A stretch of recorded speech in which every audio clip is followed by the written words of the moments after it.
The Starship Enterprise goes into a black hole and back. The USS Enterprise was the pride of the Starfleet ship.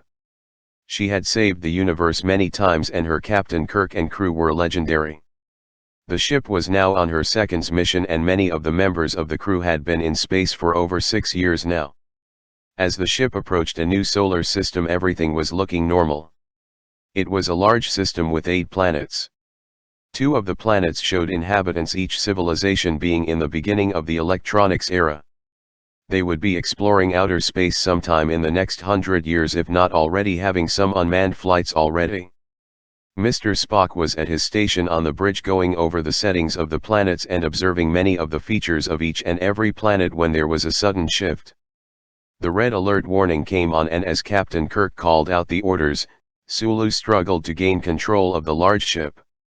Spock began calling out what was going on, recognizing that they had been caught up in a black hole. As he shouted over the loud noises on the bridge, all of a sudden without warning there was silence.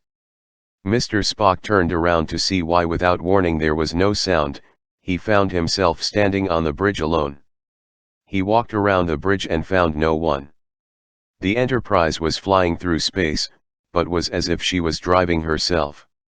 This did not make any sense at all to him. It was then that he saw that he seemed to have no depth to his body or being. He could not touch or feel anything. As he adjusted himself to his new condition, he realized that there was indeed people on the bridge. They were barely visible, but everyone that had been on the bridge a few minutes before were still there, just in a different condition that he was now in. It was as if he had been changed and no one else on the ship had. That was when he decided to see if he could find anyone else aboard the ship that was in the same condition that he was. Perhaps there had been some sort of energy surge that had affected his molecular construction. As he walked the hallways of the ship, he found that he had to be careful. He was now very capable of walking right through the bodies of other members of the crew. He was having trouble seeing them, and if he didn't look carefully he found himself going right through their bodies. As Spock walked each and every deck, he found no one on the ship that appeared to have changed in the same way that he had. As he approached the bridge one more time, he was surprised that there didn't seem to be much movement there yet. It was as if he had not changed and was still standing at his station working. Captain Kirk had all he could do to survive the wormhole and was pleased to see that the ship had once more survived something that was potentially lethal with apparently little or no damage. "Report all decks on conditions," Kirk ordered. Uhura answered and said, "All decks, minor damage but all right. Repairs have begun." Kirk turned to his friend and partner Spock. "All clear, Captain, I am receiving the data from the wormhole now," Spock replied. Mr. Spock was a half-human Vulcan who prided himself in his ability to control his emotions. He had worked hard to attain the rank of first officer on board the Starship Enterprise, but was having a problem controlling his emotions at this time. It was as though he had woken up from a dream where everything was now brighter. It was hard to explain, but things sounded and smelled differently. As Spock went to bed that night, he found himself having strange dreams. In the dreams he was a different man with emotions, a much more human than Vulcan man. The dreams were very vivid, and when he awoke the next day he found himself shaken by them. Kirk had been on the bridge the next day going over the reports on the wormhole that they had been through when he couldn't believe his ears. He could hear the sound of laughter coming from his first officer. Indeed, one of the men had just told a joke, and although it wasn't really funny, it did make Kirk smile, but to hear Spock laugh at the joke caught him and everyone on the bridge by surprise. In the 6 years that Spock had been on the bridge of the Enterprise, he had rarely smiled, let alone laugh. Kirk turned around to his friend and said, "Well, something has my first officer in a good mood today." What Spock said next surprised him even more. "It was just the joke, it was funny. I am half human, you know," Spock told him. "Indeed you are," Kirk told him with a little chuckle himself. In the meantime, Spock, who was seemingly invisible to everyone on board the ship, was working on a way to let the other members of the Enterprise know that he was there and walking among them. As he had approached his station, Spock had seen a person who resembled him standing there working as though nothing was any different. As Spock watched the scans and computer that the other Spock was watching, things seemed to be normal. It was apparent that no one on board the ship knew that something had happened to him. He was going to need to get a message through. But then without warning there was another shift in the area around him. Without warning he found himself back in his body once more.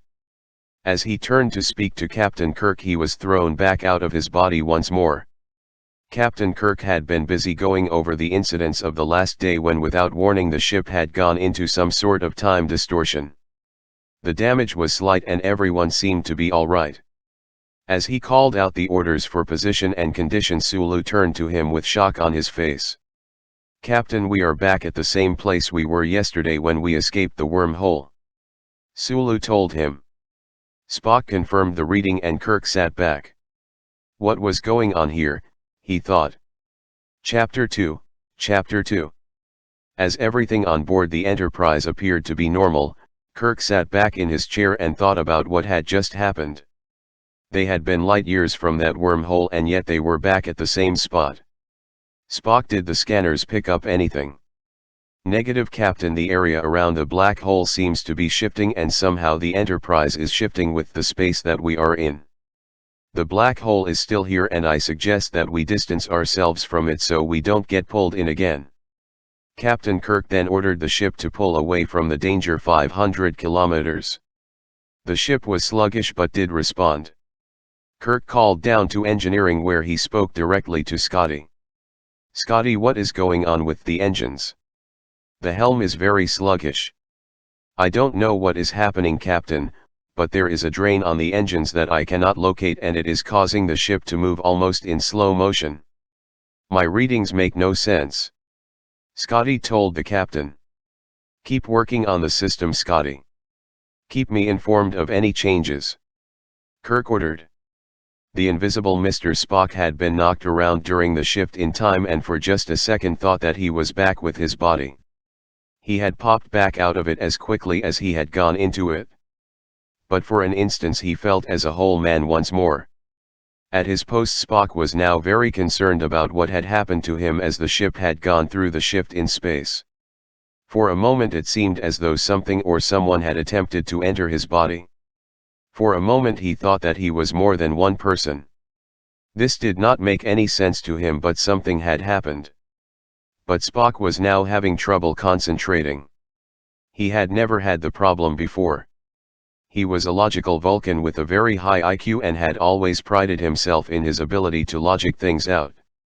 He was half human and every once in a while that posed a problem for his logic.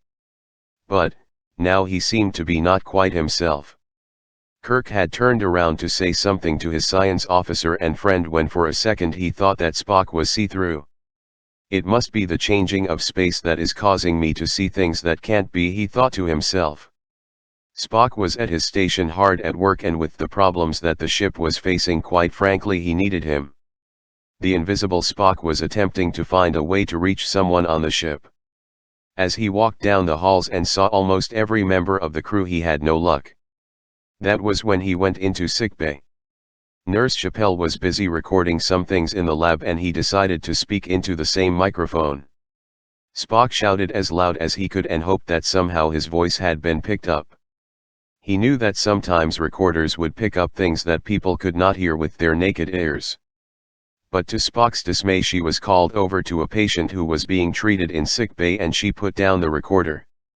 The man was having some of the problems that Mr. Spock was having and had fainted when the ship shifted in space. He appeared to be all right, but McCoy was running a thorough check on him to make sure that everything was all right. But Mr. Spock was not up to the job anymore. As time went by he was having more and more trouble concentrating and now he didn't seem to hear as well. He excused himself from the bridge and headed down to see Dr. McCoy. There was nothing more that Spock disliked besides admitting that he was not feeling well. As a matter of fact, he was feeling weaker and weaker. Kirk could not help but wonder about his friend and decided to follow him. He was surprised to find Spock on his way to sickbay. For Spock to go to sickbay on his own without orders being issued was to say the least a rare occasion. As a matter of fact, Kirk could not remember him doing it any other time. Kirk was concerned for his friend Spock. He looked very tired and almost sluggish. As Dr. McCoy began running tests on the man, he was very surprised by the results. Something was happening to Spock. It was as though the space around him was closing in. He was still a very strong man, but he was getting weaker by the minute, and McCoy had no idea why. As he told Jim Kirk about his findings, Spock listened in. "I am still running tests, but something is draining Spock of all his strength. I have no idea what it is," he told them in a worried tone. But the invisible Spock was right there in the room, and no matter what he did, no one could see or hear him. He knew that he too was getting weaker. It was as though he needed the other body to keep him alive. Mr. Spock thought that it was a good time to mention what had happened when he had been on the bridge. "I felt as though someone was trying to enter my body, and for a second I thought that they might have," Spock told McCoy and Kirk. Sometimes having a stubborn Vulcan for a first officer and friend could be trying to the very human James Kirk. "You should have reported what happened immediately. There is something going on here and I want to find out what it is." It was just then, without warning, that the space shifted once again. This time everyone on the ship was sent flying. Mr. Spock was sure that someone tried to enter his body this time, and the monitors that the doctor had on him at the time confirmed it. From what the doctor was reading, Spock was trying to enter his own body. That made no sense to him. Chapter 3. As Captain Kirk and the rest of the crew of the Enterprise went about checking themselves and their equipment, Sulu made a stunning discovery. The ship was back at the same location right next the wormhole.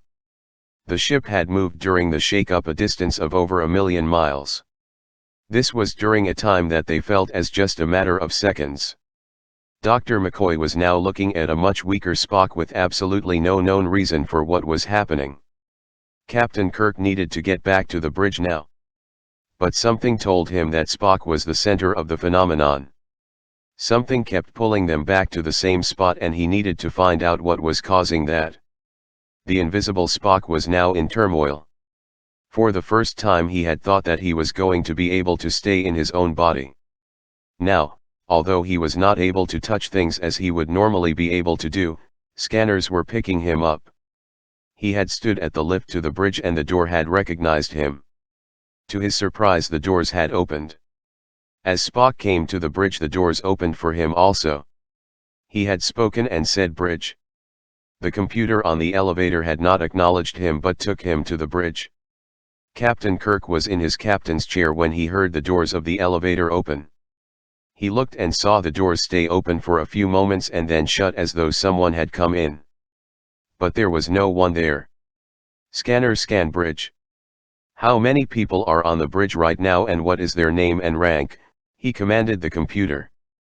"First, who is at the scanning station usually occupied by Spock?" The computer then said, "There are 2 people at the computer station now. There is Spock and Chekhov currently standing at the station." "Stop," Captain Kirk told the computer. "Spock, if you are in the room on this bridge with us right now, I need you to give me some kind of sign." Everyone on the bridge began to look around. Spock was nowhere to be seen, and they knew that Spock was currently with Dr. McCoy in sick bay, not there on the bridge. The invisible Spock couldn't hear what was being said, but he could now try to move something. As he went over the bridge, he saw the recorder again. With all his being, he shouted into the recorder, and after a few seconds the light came on. The recorder had heard him. Kirk was looking around when his recorder button came on. He ordered the recorder to play what was just recorded, and in the very background he could hear Spock say, "I am here." "Computer, enhance this and play Spock's voice only." After a few moments the recorder played loud and clear, "I am here."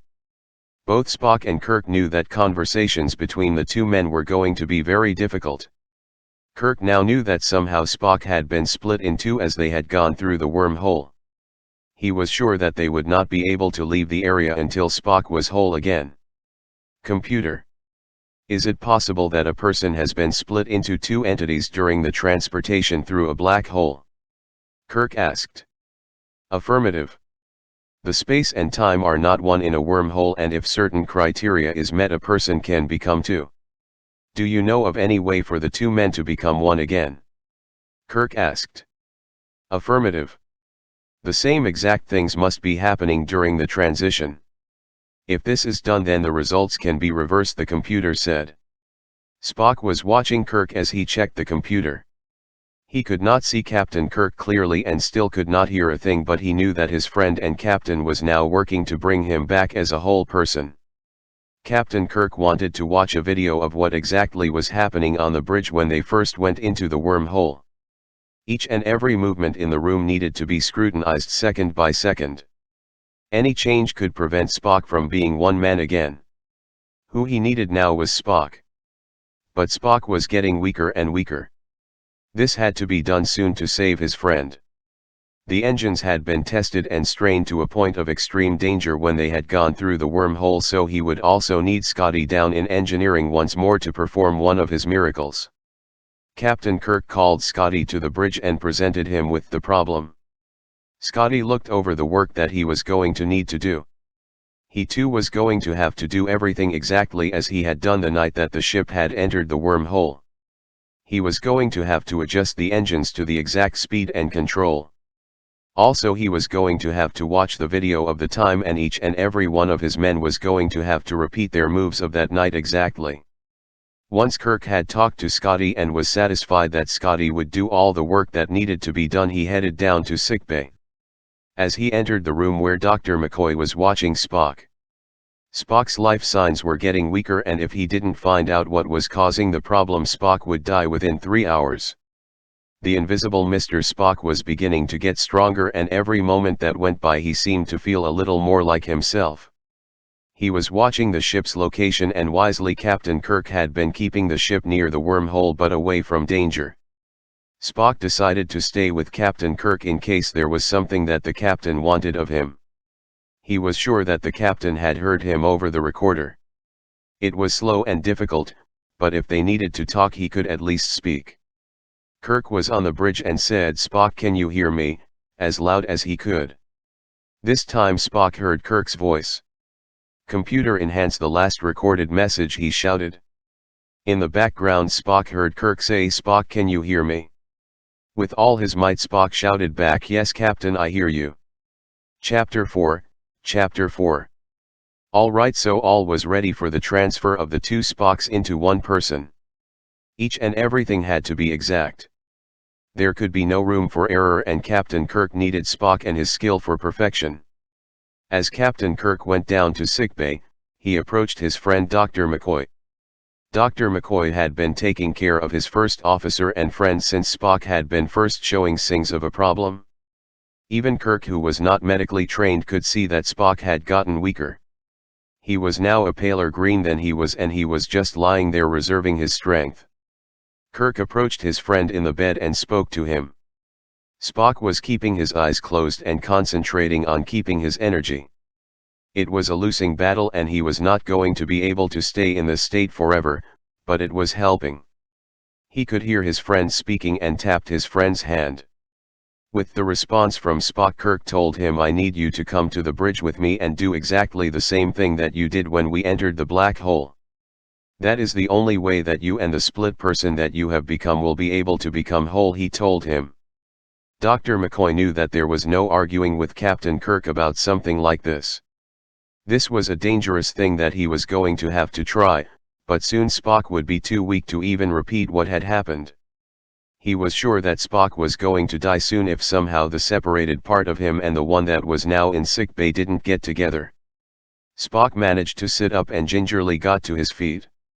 The feet that he had were wobbly, but with the help of the doctor and Captain Kirk he managed to walk to the bridge. As Spock sat down at his normal station, he felt dizzy and sick to his stomach. He watched the video of him and what he was doing when they entered the wormhole. Now it was time for Kirk to communicate with the other Spock that he could not see. He hoped that the Spock that he could not see had been watching what was going on bridge. He knew that if he could help he would. Kirk and Spock had worked together for a long time, and Kirk knew Spock well. Kirk shouted into the recorder that they were going to try to duplicate everything that had happened on the day that he had been split. Everything was going to have to be done exactly the same and stand near his station. Kirk then waited for the lights to come onto the recorder once again. Within a few seconds the lights appeared on the recorder and Kirk ordered the recorder to play back the last recording. As Kirk listened intently he heard Spock's voice saying, "Understood, Captain." This is when Captain Kirk and the crew were going to have to work together as they had never done. To be safe, everyone on board the ship was under orders to do exactly as they had done when the Enterprise had gone into the wormhole. Going into a wormhole willingly was never recommended. It was dangerous and none of the equipment on board the ship would work as it was intended to do. But the ship was stuck in space, and until Kirk and his crew repaired what had happened to Mr. Spock they would not be able to leave the area. Kirk called to all stations and let them know that the fusion was going to begin in 60 seconds from his mark. As each man and woman took their former places that day, they prayed that everything would go all right. As the ship entered the wormhole, Kirk did everything as he had, as did the rest of the crew. Spock was sitting at his station as he had been on that day and waited for something to happen. The man who was invisible felt a strange pull and in a flash found himself back inside his own body. He could feel, see and hear as he had once before. He felt refreshed. As the ship came out of the wormhole once again, Kirk turned to his friend who looked much better than he had just a moment before. Spock shook his head and said, "I am back to that I was before we entered the wormhole." The journey the ship had made this time was a strange one indeed. Kirk asked his friend about what had happened, and all Spock said was, "It was a strange world. I could not feel, taste or hear like I normally do. But I was on the ship with the rest of them. Twice I went back into my body for a few moments." That was all he told him. Kirk then ended his log with the information that would be entered into the computer. This was for the history that the ship was making and also information in case something like this ever happened again. Kirk sat back in his chair and relaxed for the first time since they had been in the wormhole. He looked over at his friend who was busy at his station. Things were good on the starship, very good. Off to another adventure.